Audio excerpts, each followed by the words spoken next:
In today's 3 articles on dress, we are going to talk about the well-dressed man at the Louvre Heist. We're going to talk about coffee-inspired style and even spring 2026 trends.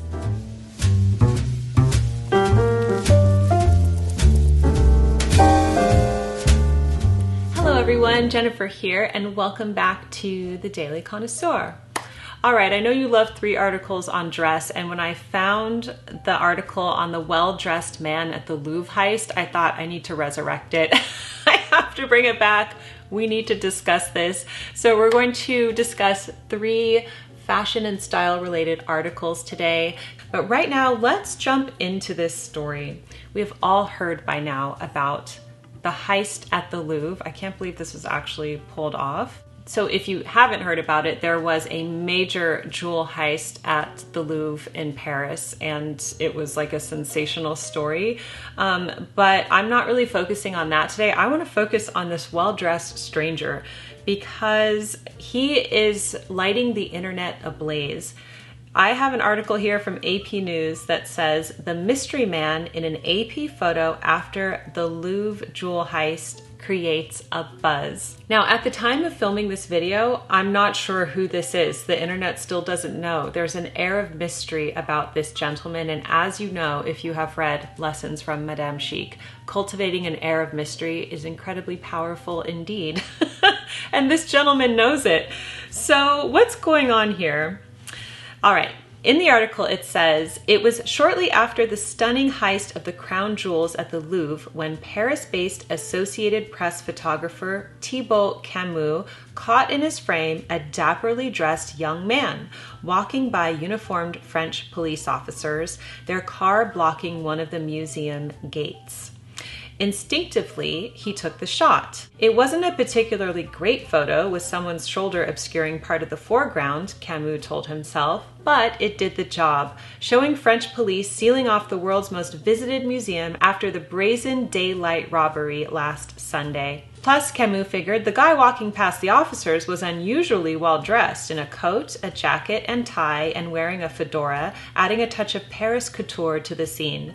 So off went the photo to AP's worldwide audiences.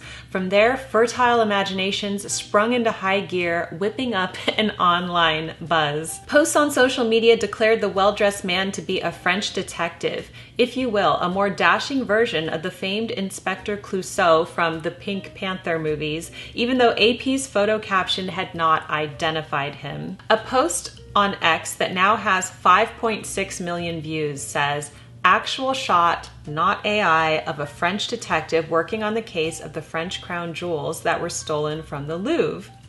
Another poster with 1.2 million followers claimed the man, who looks like he came out of a detective film noir from the 1940s, is an actual French police detective who's investigating the theft. Some people think that he is a time traveler. Some people think that he is a French detective or just a very well-dressed spectator. I think he is fabulous. And I also think it's so funny that somebody being well-dressed is such news these days because, as we know, things have gotten a little shabby out there, even in Paris. And so this man who is so well-dressed is causing a buzz all around the world. And I love that, the power of dressing well. I like how this article closes. It says, if the unidentified man is really one of the more than 100 investigators hunting for the jewel thieves, the authorities are keeping it very hush-hush. We'd rather keep the mystery alive, the Paris prosecutor's office said with a wink in an email response to AP questions. That makes me think he is one of them. And again, they understand that cultivating an air of mystery is serious business, especially in Paris. So I just absolutely love this guy's aura. I love his outfit, his jacket, fedora, the umbrella. Like, let's bring dressing well back. Let's all be like this man. Even the police officers are looking at him like, dang, he's dressed well. So I love that.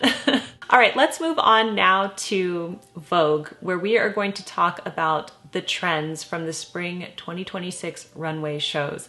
And I know that I always say I don't follow the trends. I don't, but I do like to know what's happening every now and then and see if there's something that I could get on board with. I think it's good for me and I should try to be more au courant. So let's do this together. So this article is called 9 Styling Tricks from the Spring 2026 Runways, which we all just saw. Starting off with number 1, a scarf styling trick. Okay, so it says scarves are having a really big moment in 2025, and you can style your scarf as a halter top. I probably won't be doing that, but you know, I do like the idea of using more scarves. Another trend is going ultra low in the trousers. Yeah, I'm not interested in that either. I don't, that was like early 2000s for me. I actually hated that trend. Okay, the next trend from spring 2026, anything can be a statement sock. So have a look at this. Oh my gosh, this was at Versace. And women wore 80s style almond toe pumps with, wait for it, shoe covers as socks. So you know, like when you go tour a house, an open house, you have to put the shoe cover on your feet. That they're wearing those as socks, I guess. Well, I guess that's an affordable trend, right? Another trend coming up is called Let It All Hang Out, where we are seeing carefree layering of long button-down shirts tucked into boy shorts and hot pants, letting the layers peek out from underneath. What? Sorry. I would look ridiculous in that. I'm not doing that trend. Pile on the necklaces. This is a new trend. Okay, so at the Celine show, they would bunch a bunch of small beaded necklaces worn over a button-down shirt and a tailored jacket. So the layering of the necklaces, I like a layered necklace. I think maybe that might be too much for everyday wear, but I do like to layer a necklace or two, so I like that. Okay, the next trend is a knitted waistband. This is at Chanel. Okay, I'm trying to look at that. It looks like the skirt is sagging and there's like a knitted piece underneath. I don't know. I don't know what I think about that. That's the funny thing about trends, is that they seem really weird, and then when everybody starts to wear them, then they seem normal, you know? Ooh, I like this trend. A brooch can also be practical. Do you know who wears brooches? Is my friend Micah Meyer. If you don't know Micah, she has an etiquette empire and she's an author as well. And she actually even, I think she has a line of brooches. So if she does, I'll link them down below. But I love her. Tell her I told you about her brooches. I love brooches. They're fabulous. So I could totally get behind wearing those this spring. Next are sock donuts. In elementary school, we all used to roll our socks down donut style, and they were doing this on the runways this season, okay? The next one is another scarf styling trick where these are being knotted throughout the dress. That's quite interesting. There's something very regal about this. I don't know if I would do this, but I don't know, maybe I could try. I'm not opposed to it, certainly. And that is it for the trends. So let me know out of those trends which ones you would actually do and which ones you think are ridiculous. And finally, TikTok says that 2025 is the year of the beverage for style. So what does that even mean? Here's an article from Who What Wear, and it's talking about coffee-inspired beauty and style. Now, the first thing I thought of was London Town, because they have their fall collection was the perfect pour, and every shade was inspired by coffee. So that was absolutely on trend. And I wanted to interject here with a voiceover because I wanted to show you what I'm going to be wearing for Thanksgiving. This is a coffee-inspired look from Merci. The fabric is satin, but I love this deep, rich espresso color. And I realized after filming this video that this is totally in line with this coffee-inspired fall theme. So anyway, I wanted to show that to you. It finally came in, and I'll leave it down below. And this article is by Maya Thomas, and she's talking about coffee culture, which may seem trivial to some. For others, it's a daily practice. It definitely is for me. I do love a morning cup of coffee.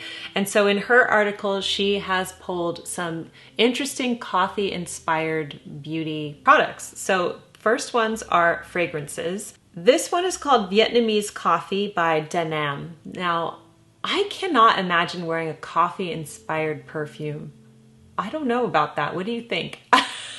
Would you wear this? I mean, Vietnamese coffees are very sweet, so I could maybe see this being good. She has replica coffee break eau de toilette listed, brown flowers, Leighton eau de parfum. She also has some home scents. So we have fresh coffee from Sweetwater Decor and the cafe candle from Maker.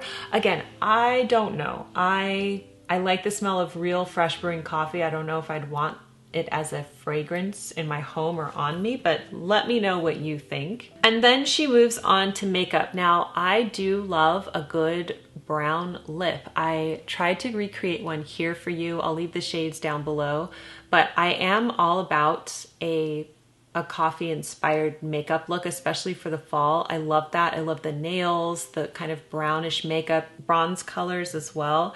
And she lists some of her favorite ones here. There's a lot of lip glosses, totally into that. So I love that. And then coffee infused beauty products like hair care. I hear that coffee actually is quite good for stimulating hair growth. But I definitely love the color coffee, and I could see, you know, fall, winter, making it, you know, an accent of my look. So I would love to know what you think about coffee inspired beauty. I hope you enjoyed this 3 articles on dress. Also, my new book, The Daily Connoisseur's Guide to Living Well at Home, is almost here. I will leave it linked down below as well. I can't wait for you to read it. Thanks so much, everyone. Keep calm and remain stylish, and I will see you in the next video. Goodbye.